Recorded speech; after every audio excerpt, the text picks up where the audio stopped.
make the decision to Yeah. start something back home Yeah. is because after living in this country for a couple of years, Yes.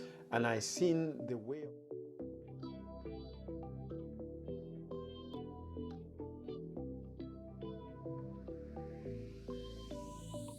Right, so good morning, good afternoon, good evening, wherever you are watching me from. If we haven't met, my name is Kelvin Perry, and I am actually, on YouTube presenting or carrying out a series entitled How to Build in Zambia while living in the diaspora. And so, if you have seen videos that we have shared, please give us a thumbs up or just a comment to say, it is blessing you or you. And if you have any questions, just do not hesitate to get in touch with us. And please remember to hit that like button, subscribe, and smack that bell. And yes, I will really appreciate if you could do that for us. Hey, today I'm excited and, I feel blessed because I have a guest and having a chat with a fellow YouTuber with a vision and a mission same as us. So today, please just welcome my guest, and I'll let my guest introduce himself. Welcome. Thank you very much, Kevin, for having me. Thank you. I really appreciate you. We've been communicating, and It's been good. My name is Percy Johnson. Yes. Those who know me, they call me Percival Johnson. Mm-hmm. But my YouTube name is Percy Johnson MWAPE MUKUBWE. Mm-hmm. Yeah, so I'm originally from Zambia. Wonderful. Born and bred in Zambia. Yes. Born in Mukushi, Zambia. Yes. Yeah. So Fantastic. Yeah. So far so good. I mean, that's what I can say. Unless you want me to say other stuff. Yeah. I mean, obviously we've met. Yeah. Communicated over the time on phones and all that. Yes. And I know we are all both in the diaspora. Yeah. Are you able to share a little bit about your journey to here? You're Zambian. How did you end up being here in the UK? I ended up in the UK in 2002. Yes. And the way I came to live here is through UK ancestry. Okay. My great-grandfather was a Geordie. He's a British from this country. Yes. And if you check the history books of Zambia, his name is actually John Edward Stevenson. Okay. And his nickname was Chirupula Stevenson. All right. Yeah. Okay. So if you check the books, the archives. The archives, yes. Yeah, he's the one who initiated the town of Ndola. Is that so? Yeah, and he was district administrator for Mukushi. Yeah, wow. Yeah, even the initial road from that Ndola road, he's the one who started it. Wonderful, wonderful. Yeah. So how did you come to know about all this? This is quite interesting. You mean my history? Yes. Okay, because of it's been passed down to us. Yeah, and also he left. He's got an autobiography. Yes. He left 2 books. Okay. One is called Chirupula Tales. That's right. And the other one is called Jungle Pathfinder. That's right. They are actually, you can find them on Amazon. I bought a couple of them, which I keep. I want to pass on to my kids. Yes, yes. Yeah, so at least they know the history. They know the history. Yeah. Wonderful.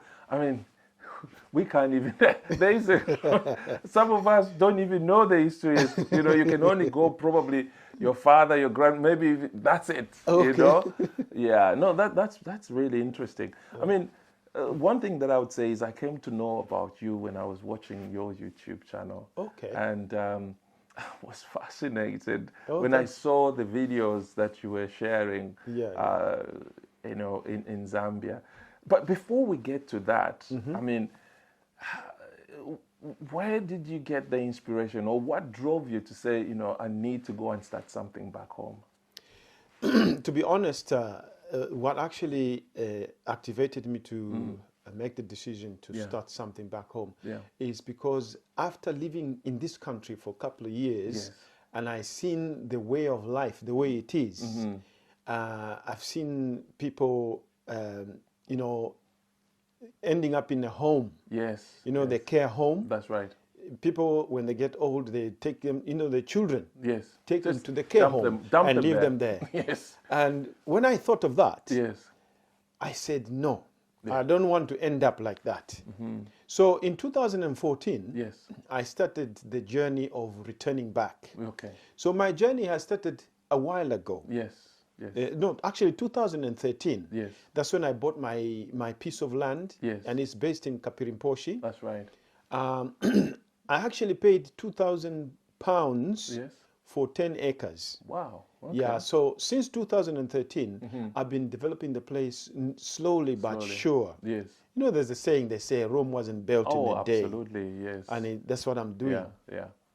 Okay. So basically, that's it. Wonderful, wonderful. I like what you've just said about children. Just when you get older, they leave you in a care home, because that's the culture In this place. In this place, but that's not what we have back home. No. You know. You know. So back home, you'll be surrounded by nephews, nieces at the farm, Yeah. and there'll be a hive of activities going on there. So, Exactly. yeah. And you know, my kids have grown up, and I think they've tapped into that culture here. Yes. And they're always joking with me, say, Dad, we're going to put you in a home. And you think, that's a warning shot there. It's a warning shot. And it's for real. Yes. So I said, no way, No. Jose. That's not going to happen. That's not going to happen. Yeah, so that's how I started the journey back. Wow, that's good. I mean, obviously, you've talked about 2014 when you started the journey and bit by bit developing that piece of land. How has that been coming so far? Well, it hasn't been easy. Yes. Because for a couple of years, the place lay dormant. Yes. And when I bought the place, and I told my wife, I bought a place. Yes. She told me, why are you okay in your head? Yeah. How can you buy bush? Yes. You know? Yeah. Yeah. That was then. Yes. So over a period of time, Yes, right. I've built the place. Yes. I've put a wool fence. Wonderful. I sank a the whole boat. 10 hectares? No, it's I think 90 by 100. 90 by 100. The section where I've built the Wow, house. that's still big. Yes.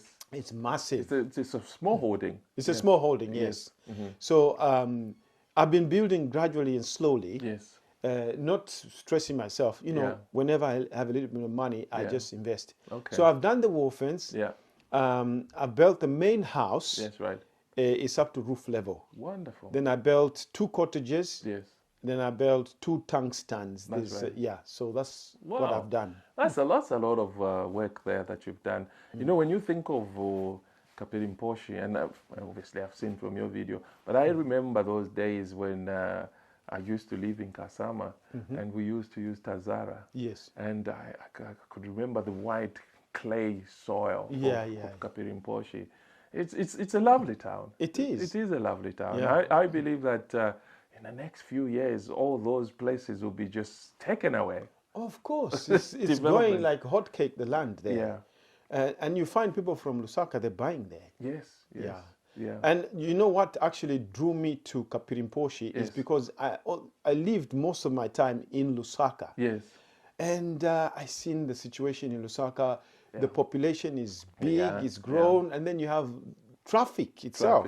Yes. So, and the life is actually more expensive Oh, yes, yes. than Kapiri. Kapiri. From where my farm is, I can actually walk into town center. Yes. You know? I think the beauty about Kapiri being at the hub, you know, you've got center. You've got the road that is going to the Copper Belt, to Lusaka, and going to the northern province. Exactly. I think in terms of business, there is quite a lot of opportunities there. It's got potential, yes. It's got potential. I think at the time, it's been a while. There's a feeling, that's developed. There's even new filling stations that have come up. Yeah. It's really doing well. Yeah, no, it's. I think that's the beauty about going into an area that's like Yes. Although maybe if you had gone maybe a few years later than or earlier than when you went, even cheaper. But even now, that's it's okay. It's okay. Yeah. No, that's really good. Because if you consider 10 acres in this country, how much you're going to pay? Oh no, you can't even think of that. Look at that. No, that's very expensive. You can't. Even so then it was 20,000 kwacha equivalent. Okay. Yeah. So what are your plans? I mean, 10 acres is 10 hectares. Is it hectares or acres? Acres. Okay. 10 acres. That's a big piece of land. What do you intend to do on that? I've seen some videos that really, I just like, I've seen your video of taking a walk in the morning, and I was I listen to the birds, and then, it's so refreshing. Yeah. So what are your plans? With And my plans actually for that place is to grow vegetables. Yes. And also I want a section where I can keep pigs and also layers, you know, for eggs. Yeah, so mainly it's vegetables, pigs, and layers. Okay. And then fourthly is fish farming. Because at the end of the farm, at the bottom of the farm, there's like a stream. Yes, But that stream, it's you know, it dries up when it's very hot. You mentioned in one of your videos. Yeah. So, and there's actually 3 fish ponds which I've already dug. Okay. They just need to do them up so that they can store water. Yes. Yeah. So those are the main things I want to do. Wow. So I mean, obviously, being in the UK, do you see yourself full time going there and stay at the farm, or you? How is your strategy there? You know, people keep on saying, "Have you made up your mind?" They keep on asking me those questions. Like that. And I keep on saying, but you keep on going back to the UK. Yeah. You know, when you have family, I'm actually a grandfather. Yes. You know, so my kids are grown up here. Yes. And I'm a grandfather now. And for me to say I'm gone, it will be not good for my children. Yes. And even my wife. Yes. So it's a gradual thing. The gradual thing. That's we got an 11-year-old daughter, and then we got a 17-year-old son. Yes. They're still depending on us. Yes. So we need to be here for them. Yes. And this is why it's a strategy. And that's why I've decided, let me just do things gradually. And slowly. Yes. And eventually, when these kids have, you know, they're flown the nest, you know, then you can say, oh, Mrs., come on, let's go. Yeah. And the other thing I've done is to encourage my wife, because she hasn't been, you know, the COVID hit, and we had made arrangements to go, and things didn't work out. Yeah. So this year, I've actually bought tickets, and I said, you know what? We are going. Yeah. So I'm taking my wife, my 11-year-old daughter, and my 6-year-old granddaughter. Wonderful. So at least they can go and see for themselves, and just to give them that inspiration. They might change their minds. Oh, we're not going to go back. No, this is really, really good. I mean, I think I like your strategy, and I think for people that are out there who obviously will probably think, if you have to build back home, you need to kuata kasaka kandalama. I mean, obviously, your strategy is, I think, the best strategy. Yeah. Because if you take things in that way, where you say, I need to have a lump sum of money in order to do this, it will not work out. It will not work out. You have to start slowly and gradually. You know, the minute you have a bit of money, you invest like that. Yeah. So, but it hasn't been easy. But being consistent. Consistent, yes. It hasn't been easy. Yes, it hasn't been easy. Are you able to share some of the downside or some of the challenges that you've encountered first? Yes. You know, to be honest, some of the challenges I've had building this place is, you know, I've had, you know, I can say I'm lucky enough. Yes. I've had people who have actually helped me. Yes. You know, where I send money to them, these are my helpers. Yes. And the construction, all that's done there is through these same guys. The same guys, yes. But there's a downside to this. When you go yourself physically and go and inspect what the guys have done, it's not according to the standard, the way you wanted it. Yes, of course. So it's like, well, I try and some shit. Yes. I think, no, but there will always be that risk. The fact that you're not there. Because, they'll tell you, oh, this costs this so much, and yet it costs less. Okay. So that little bit of money, they take. Okay. You know, okay. But the job is done. The job is done. But all in all, I'm actually satisfied what has been done, apart from that. Yeah. I always say that when I'm doing something like that, when I'm doing projects back home, I had to allow a leeway. In construction, we say a contingency for you know, some of these little things. But as long as that does not exceed maybe 5-10%, it's okay. It's okay. I think, okay. No, that's quite good. So in terms of Zambians that are out there or Africans that are out there in the diaspora, and they're thinking of, you know what, where am I going to start from? What, you know, do I need to make this move? What could you say to them? You know what? It's never too late. It's never too late. It's never too late. Because the way I went, what happened to me, I went on a holiday with my youngest son, who is now 17. And I had this 17-seater bus. I had bought this bus. I had no money to buy land. I went with this bus and I said, I'm going to use it just to go around, you know, take my son, show him around. But when I seen this piece of land for sale, I decided to go and see it. I had not even one kwacha or $1, whatever you call it. I had no money on me. And I was so, you know, in love with this place. The gentleman showed me the beacons and every part of the land, and I went and seen it. I was so happy. So what happened is, I told the gentleman, I said, you know what? I only got 1,000 kwacha on me here. He was asking for 20,000. But I said, hold on, this car I got, this bus, I'm selling it. I'm going to sell it, and I'm going to come and pay you the money. So it took me about 2 to 3 weeks. I said, hold on to this 1,000 kwacha.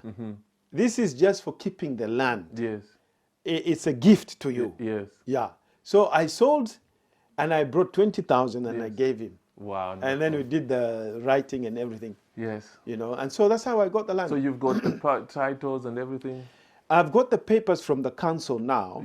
Because when I bought it, it was under traditional. Oh, wonderful. It was under traditional, and I got all the papers from the chief. All right. So when it became part of the council, Kapiri Council, I had to reapply. And so I've got the papers, everything certified from the council. The only thing that's remaining is for me to submit to the Ministry of Lands. And then pay something. And then, No, that's really good. And I'm sure, if you're saying you bought the piece of land, is it 2014? 2013. 2013. So that's probably tripled. The value is really gone up. It's like you're smiling and saying, But that's why I always say to people, you know, when you're thinking of investing in anything in Africa right now, get land. So whoever is watching out there and they're thinking, should I?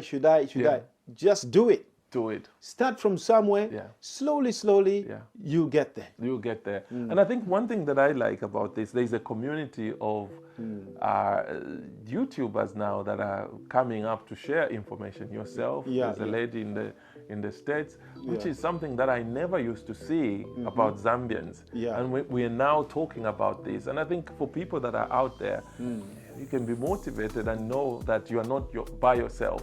And if you have questions, you can ask my brother here. Go on. And the other thing I want to say to whoever's watching out there, never say, I'm going to send money and then they'll buy the land. I've got a friend of mine is in America. There was a dubious company that says, no, we got plots, everything is serviced, just be paying us in installments. You know how much he paid them? 90,000 kwacha. Wow. And when he found out 90,000 kwacha was gone, he found out that company was dubious. So he's actually making a trip in July to go to Zambia to go and see what's happening. And I think that's the reason why, I mean, we're doing what we are doing. You know, if there's anybody out there and you have questions, ask the people that are trying to do. The idea is to try and share the information that's helpful to everybody. Right. I think we probably come to the end. And what I would probably say is, guys, if you're out there and you've come across, please remember to subscribe to my brother's YouTube channel, Percy Johnson MWAPE MUKUBWE. I will put the link in the description box there. and you can just go there and subscribe. He's got some great videos which I enjoyed, and I've watched, I think, mostly nearly all the videos, and I'm thinking, where's we want to see more and more. Yeah. So please remember and to do that, subscribe, and remember to subscribe to this channel. And if you have picked up anything that's you feel great, blessed about what we've just discussed here, just drop us a comment in there, and we'll get back to you. So God bless you, and I'll see you in the next video. Thank you very much for having me. Thank you.